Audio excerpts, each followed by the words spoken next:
Hello students. इस video में हम लोग क्या बात करने वाले हैं, self energy of distributed charges की। है ना, कंटिन्यूस चार्ज बोल दो या डिस्ट्रीब्यूटेड चार्ज बोल दो।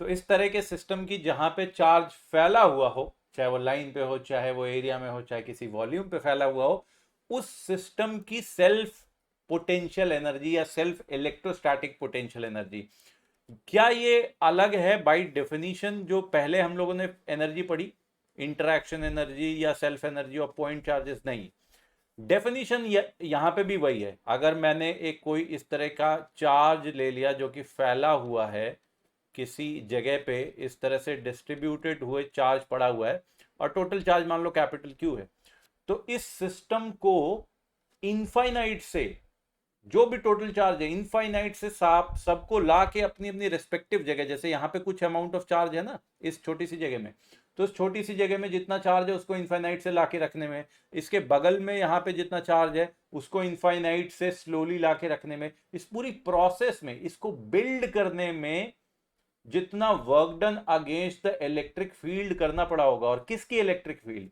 ये खुद के चार्जेस जो यहाँ पे रखे जा चुके हैं, इनसे पैदा हुई इलेक्ट्रिक फील्ड का जो वर्क डन होगा, वही वर्क डन स्टोर हो जाता है सेल्फ एनर्जी की फॉर्म में। मतलब कि जो ये सिस्टम या कॉन्फ़िगरेशन हमने बनाया है, इस कॉन्फ़िगरेशन को बनाने की एनर्जी, तो वही है सेल्फ एनर्जी। है ना, अगर मैं सेल्फ एनर्जी की बात करूं तो this is the work done by external agent in building this system or configuring this system, in configuring the system।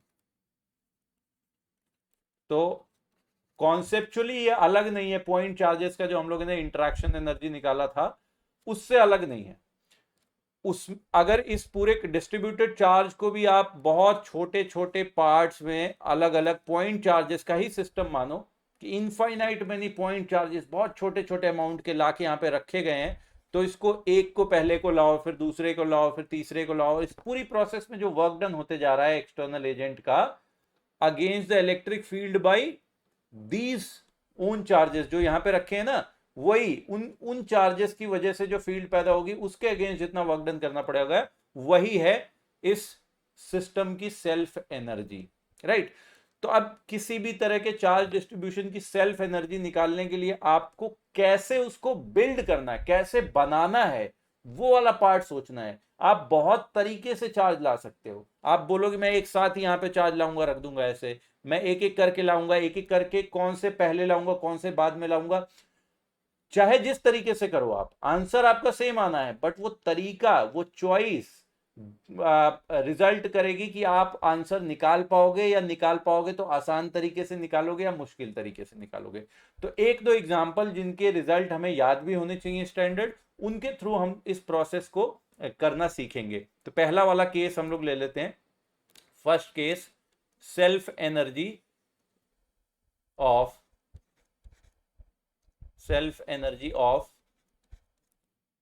Uniformly charged sphere या कंडक्टिव स्फीयर, यूनिफॉर्मली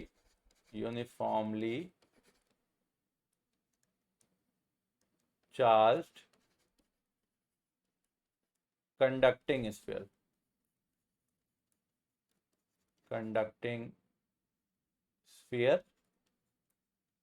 या स्फेरिकल शेल,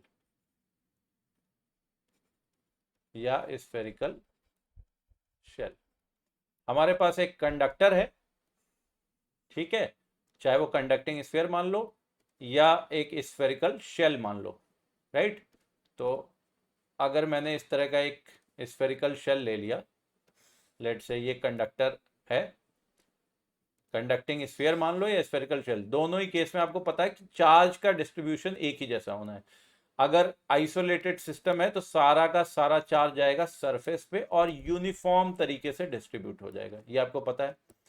ठीक है, तो मैं इस तरह का एक रेडियस आर का ये कंडक्टिंग स्फीयर ले रहा हूं, radius R, and total charge given is let say capital Q. इसका सेल्फ एनर्जी मान लो मुझे निकालना है। तो अब इसका सेल्फ एनर्जी निकालना है तो मुझे प्रोसेस पहले सोचना पड़ेगा कि ये चार्ज मैं कैसे लाऊं और फिर वर्क डन कैलकुलेट करते जाऊं। ठीक है, तो हमेशा एक एक तो आर्ग्यूमेंट ये हो सकता है, आप लोगों का कोई दिमाग लगा के ये कह सकता है कि सर ये मेरे पास जो कंडक्टिंग स्फीयर है, मैं इस पे ना इनफाइनाइट से सीधा ही ना प्लस क्यू चार्ज लेके चलता हूं, यहाँ पे इनफाइनाइट से प्लस क्यू चार्ज लेके चलता हूं और ले आके यहाँ पे रख दूंगा। ठीक है, यहाँ पे इस कंडक्टिंग स्फीयर पे ले आके रख दूंगा, और जब रख दूंगा तो अपने आप ही यूनिफॉर्म तरीके से डिस्ट्रीब्यूट हो जाएगा। और चूंकि मैं प्लस क्यू चार्ज एक साथ ला रहा था, तब इस कंडक्टर पे तो कोई भी चार्ज था ही नहीं, तो कोई चार्ज नहीं था, तो ऑब्वियसली यहां पे लाने में कोई वर्क डन भी मुझे नहीं करना पड़ेगा। बट यहां पे एक बात गलत हो जाएगी, सोचो इस लॉजिक के हिसाब से तो इस सिस्टम की सेल्फ एनर्जी हो जाएगी 0, बट ये गलत है। अब मैंने आपको बता दिया गलत है, तो आप चाहो तो पॉज करके 1 मिनट सोचो क्यों गलत है, इसके काउंटर में आप क्या आर्गुमेंट दोगे। तो मैं आपको बताता हूं क्या आर्गुमेंट दोगे। ये चार्ज पार्टिकल जब कहीं यहां पास में लाओगे ना, जब ये मान लो कहीं यहाँ पे आप पहुंच चुके हो, पास में पहुंच चुके हो, प्लस क्यू चार्ज आपका आ रहा है रास्ते में, तो उस टाइम क्या होगा, इस प्लस क्यू चार्ज की वजह से इंडक्शन होगा इस स्फीयर में, और इधर साइड पे नेगेटिव और इधर साइड पे पॉजिटिव चार्ज आएगा। नेट तो अभी भी चार्ज 0 है, बट अब खुद सोचो कि जो इंडक्शन हुआ उसकी वजह से अब बाहर में नेट इलेक्ट्रिक फील्ड पैदा हो जाएगी कि नहीं। एक नेट इलेक्ट्रिक फील्ड तो इस स्फीयर की वजह से पैदा हो रही है, जो इस चार्ज के ऊपर फोर्स भी लगा रही है। ऑफ कोर्स डायरेक्शन मैंने थोड़ी सी गलत बना दी, इधर की तरफ होगा, फोर्स लगा रही है।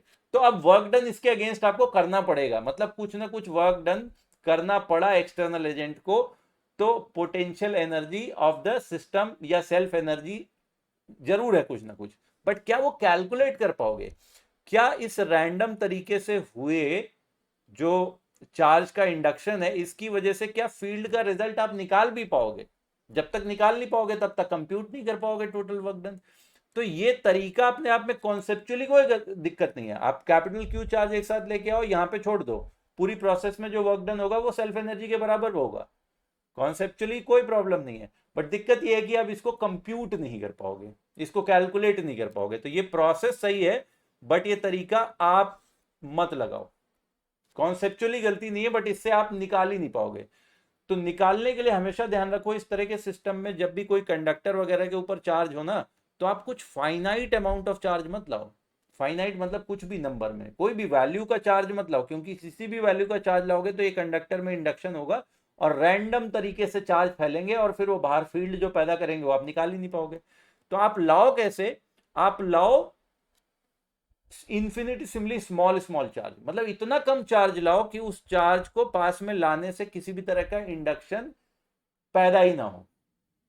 तो अब प्रोसेस में आपको जो बता रहा हूं वो प्रोसेस कैसी होगी, वो प्रोसेस होगी कि अब आप चार्ज को ना धीरे धीरे करके लाना चालू करो, धीरे धीरे करके लाना चालू करो। मतलब सोचो कि मेरे पास जो कंडक्टर था पहले अनचार्ज था, राइट, ये कंडक्टर मेरे पास पहले अनचार्ज गिवन है, और मैं इस पे इनफाइनाइट से पहले बहुत छोटा amount of charge D Q लेके आऊंगा इनफाइनाइट से, यहाँ पे वो डी क्यू चार्ज पूरे स्फीयर पे बराबर से फैल जाएगा, फिर बहुत थोड़ा सा चार्ज डी क्यू लेके आऊंगा, फिर यहां पे रख दूंगा, फिर वो फैल जाएगा, ठीक है, और जैसे ही चार्ज मैंने स्फीयर को दिया तो वो पूरा यूनिफॉर्म तरीके से फैल जाएगा।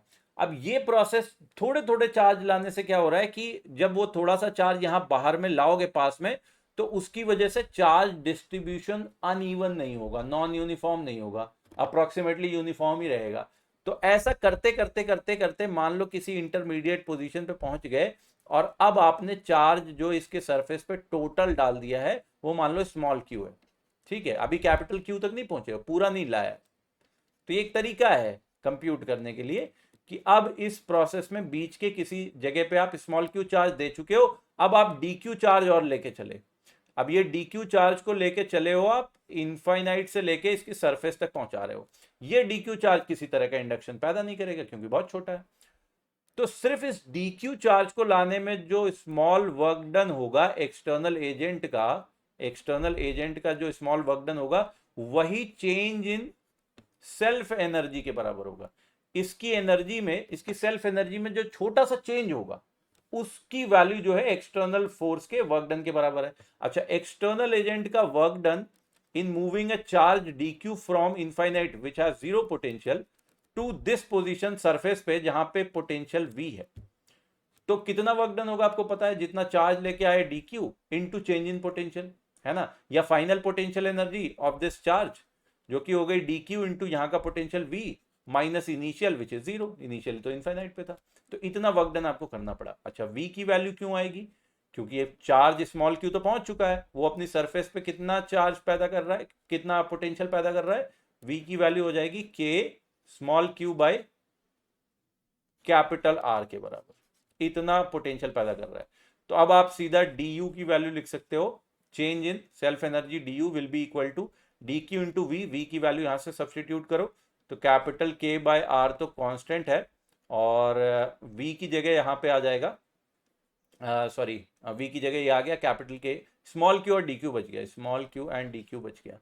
अब टोटल चेंज इन एनर्जी जो हो जाएगा वो सेल्फ एनर्जी के बराबर हो जाएगा, मतलब ये छोटा छोटा सेल्फ एनर्जी की वैल्यू में जो बढ़ रहा है या वर्क डन जो छोटे छोटे हैं उन्हीं का टोटल, इसका इंटीग्रेशन जो होगा वो इसी के इंटीग्रेशन के बराबर है, वही सेल्फ एनर्जी है।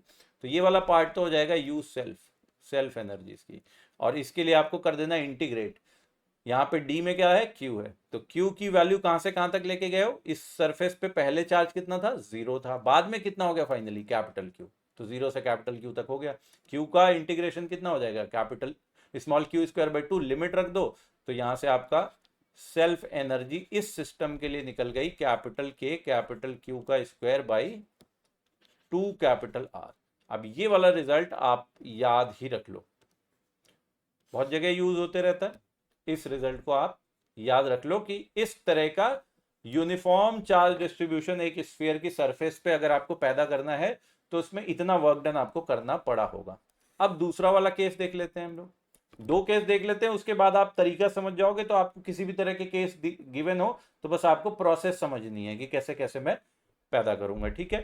तो सेकंड वाला है इंसुलेटिंग स्फीयर, है ना, यूनिफॉर्मली चार्ज्ड इंसुलेटिंग स्फीयर, पूरे वॉल्यूम पे चार्ज देते हैं। Second case uniformly charged insulating sphere, insulating sphere. चलो जी इसका केस देखते हैं।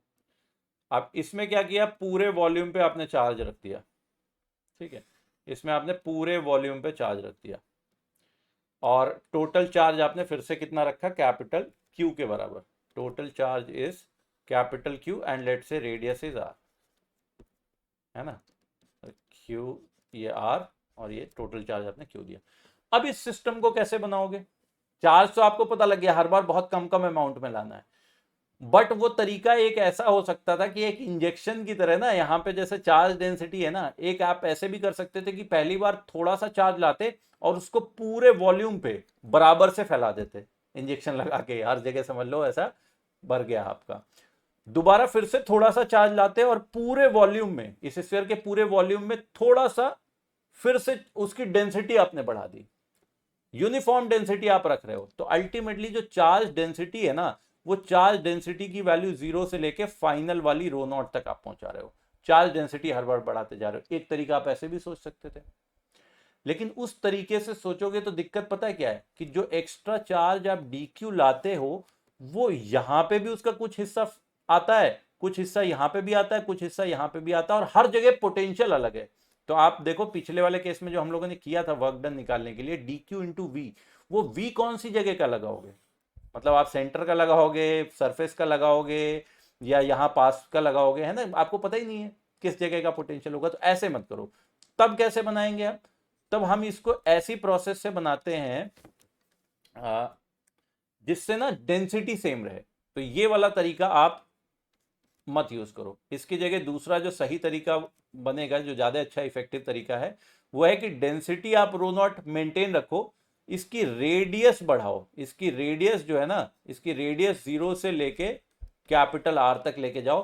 पहले आप रो नॉट डेंसिटी का छोटा स्फीयर बनाओ, फिर थोड़ा सा चार्ज और लाओ, फिर थोड़ी सी रेडियस बढ़ाओ, जिससे वही DQ चार्ज फैल जाए और थोड़ा सा उसकी रेडियस को बढ़ा दे, लेकिन चार्ज डेंसिटी सेम मेंटेन रहे। तो मतलब आप कैपिटल R रेडियस ना एक साथ नहीं लेके आ रहे हो, तो अब वो प्रोसेस कैसे बनाएंगे मैं फिर से बताता हूं आपको। यहाँ पे देखो कि मान लो इस पूरी प्रोसेस में थोड़ा थोड़ा चार्ज करके लाते जा रहे हो और बीच वाली जगह पे पहुंच चुके, मतलब इंटरमीडिएट पोजीशन पे पहुंच चुके हो, और इंटरमीडिएट पोजीशन पे पहुंच के अब रेडियस आपने कर ली है लेट से स्मॉल आर के बराबर। स्मॉल आर के बराबर आपने रेडियस कर लिए।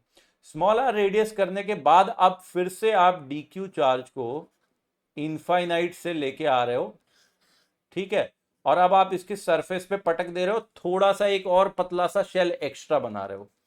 तो एक एक्स्ट्रा शेल भी मैं आपको दूसरा कलर से दिखा देता हूं, राइट।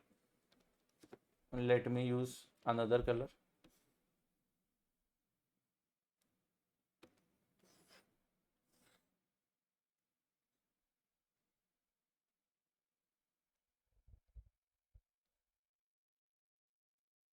परफेक्ट नहीं बनेगा यार, ऐसे ही मान जाओ आप लोग, ठीक है। ये जो येलो वाला पार्ट है, इस वाले पार्ट की थिकनेस मान लो डी आर है, मतलब रेडियस डी आर बढ़ा दिया, और इस वाले पार्ट के अंदर की भी डेंसिटी सेम वही रो नॉट है, ठीक है। और ये जो चार्ज इसके अंदर रखा है वो कितना है, डी क्यू है।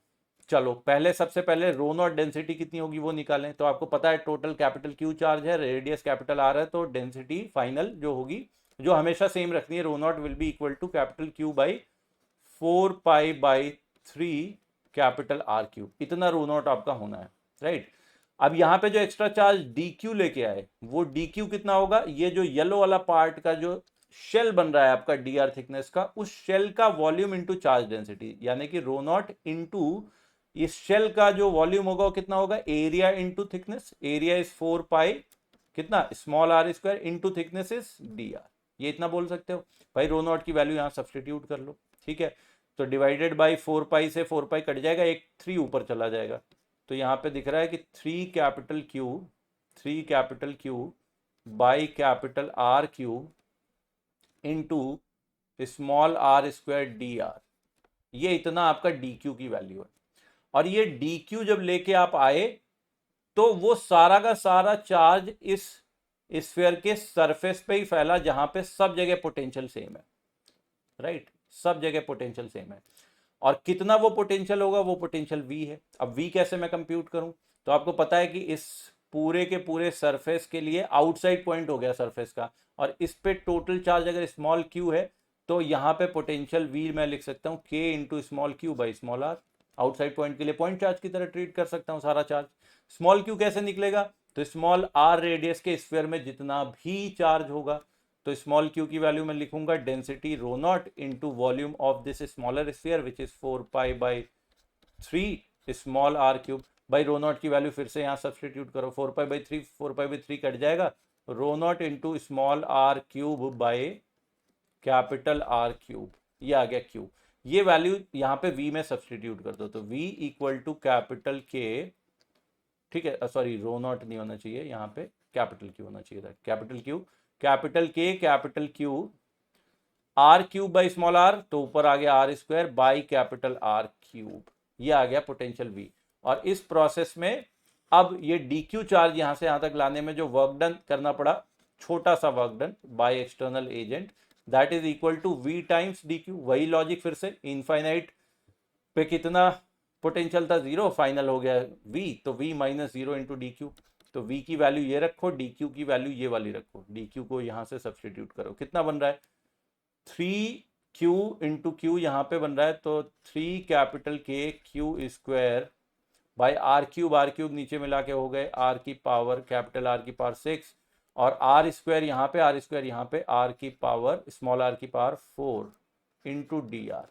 और ये सारे छोटे छोटे वर्क डन को आप ऐड कर डालोगे, कंप्यूट कर डालोगे, तो वही सेल्फ एनर्जी बननी है। कहां से कहां तक आपको करना है, स्मॉल आर की वैल्यू कहां से कहां तक लेके गए, 0 से कैपिटल आर, तो 0 से कैपिटल आर तक लेके गए। अब आप सेल्फ एनर्जी का यहाँ पे रिजल्ट आपको मिल जाएगा। U self will be equal to 3 capital K capital Q square by capital R की पावर 6, आर की पावर 4 का इंटीग्रेशन आर की पावर 5/5, लिमिट्स रखोगे तो ये कैपिटल आर की पावर 5/5 माइनस 0 हो जाएगा। यहां से सॉल्व कर लोगे तो आपको 3/5 सेल्फ एनर्जी मिल जाएगी। 3/5 capital Q square by R। और ये वाला रिजल्ट भी कम पूछा जाता है, पर जब पूछा जाता है तो ज्यादातर लोग फ्लैट ही होते हैं, क्योंकि रिजल्ट याद तो रहता नहीं है। तो याद करेंगे तो आप सर्टेनली एडवांटेज में आ जाएंगे। बट अगर आप याद नहीं भी करते हैं, इस पूरी प्रोसेस को समझते हैं, क्वेश्चन मतलब 90% ऑफ द क्वेश्चन तो ऐसे ही होंगे जिसमें डायरेक्ट शायद ना यूज हो, ये कुछ घुमा के, जब भी थोड़ा टेढ़ा सवाल होगा तो घुमा के पूछा जाएगा, बट प्रोसेस यही होगी, प्रोसेस बिल्कुल यही होगी कि इसको आप बनाओ कैसे। तो एक्स्ट्रा DQ चार्ज ऐसी जगह पे लाओ जहां का पोटेंशियल सब जगह का सेम हो, तो जिससे V इंटू DQ करना आसान हो जाए, राइट। तो अगर ये प्रोसेस समझ गए तो इस तरह वाले क्वेश्चन हो जाएंगे, थोड़े टफ माने जाते हैं, बट मेरी नज़र में अगर आप इसका ये वाला पार्ट समझ गए हैं और कैलकुलस वाले पार्ट पे आपकी कैलकुलस अच्छे से समझते हैं तो कुछ नहीं इस क्वेश्चन में। Bye bye.